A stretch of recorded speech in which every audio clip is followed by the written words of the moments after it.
প্রত্যেক মঙ্গলবার শনিবার আমাদের বাড়িতে নিরামিষ হয়।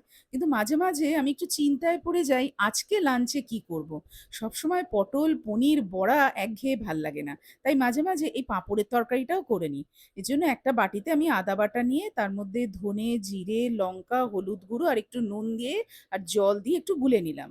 কড়াইতে তেল গরম করে বেশ কিছুটা পাঁপড় ভেজে নিলাম, তারপর তাতে সেদ্ধ আলু ভাজলাম। তোমরা চাইলে কাঁচা আলুও দিতে পারো। এরপরে ওই ভাজা তেলে গোটা গরম মসলা, জিরে, তেজপাতা, শুকনো লঙ্কা ফোড়ন দিয়ে ওই মসলাটা দিলাম। কিছুক্ষণ কষিয়ে দিলাম টমেটো বাটা। তারপর তার মধ্যে কাশ্মীরি লঙ্কার গুঁড়ো, ভাজা মসলা, নুন আর একটু চিনি আর ভাজা আলুটা দিয়ে বেশ কিছুক্ষণ কষিয়ে দিলাম আন্দাজ মতন গরম জল। কিছুটা ফুটে উঠলে আমি পাঁপড়গুলো একটু টুকরো করে দিয়েছিলাম। এটাও বেশ কিছুক্ষণ ফোটার পর ধনেপাতা কুচি দিলাম। তারপরে গ্যাসের ফ্লেম লো করে দিলাম ঘি আর গরম মসলা।